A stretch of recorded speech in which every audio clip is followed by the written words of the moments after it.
Okay, I'm standing here next to a VEVOR huge, super cool air scrubber. Now, I am a little uniquely qualified to talk to you about this. I am not a contractor, but I own an insurance agency and have for 30 years.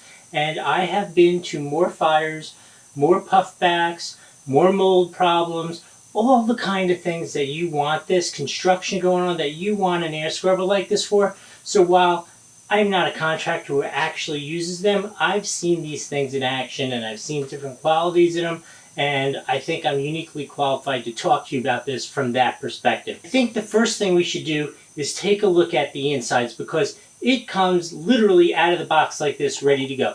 Let me show you what the filters look like.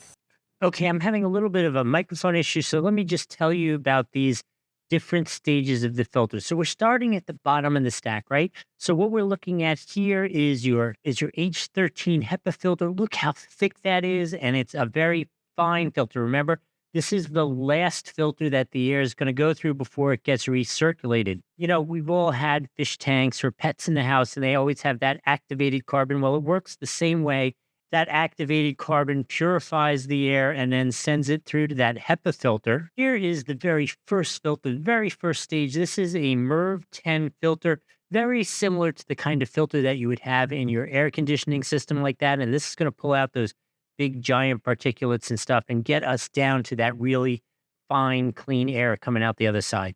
A couple quick features I wanted to tell you about. It is super duper light. I mean, it is, it's plastic construction, but nice and durable. It's got a great handle on the top that's spring loaded. And you see these little circles, those little feet?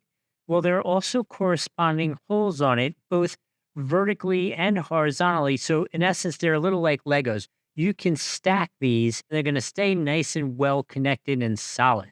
Let me quickly show you the control panel, and then we'll crank it up so you can see and hear how it works. Okay, so it obviously has an hour meter. You have the controls. It's variable speed. You can just as a dial, you can turn it up and down.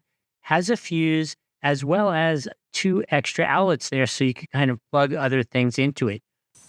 So you've seen the filters. I think we should plug it in and you should see how it works. Turn it on and see how it goes. By the way, look at the size of this giant cord. This thing is heavy, heavy duty, and I'm going to guess it's probably 20 feet long, so it should be great to use wherever you need it. Let's plug it in. Before you use it, you need to take off this nice heavy-duty cover, which keeps the filters dry and clean when it's not being used. Okay, already I will tell you, I am standing here at the loudest part of it, right? Like with the motor and the air coming out, and it is totally reasonable. And normally, just so you know, these microphones make everything sound worse than they normally would sound, so they have a good feel for it. Let's crank it all the way. This is about 2/3 power. Putting out a lot of air.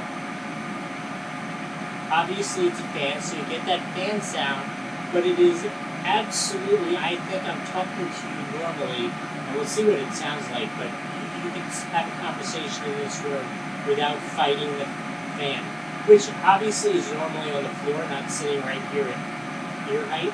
Alright, one more time, let's go full cranked out. That's it.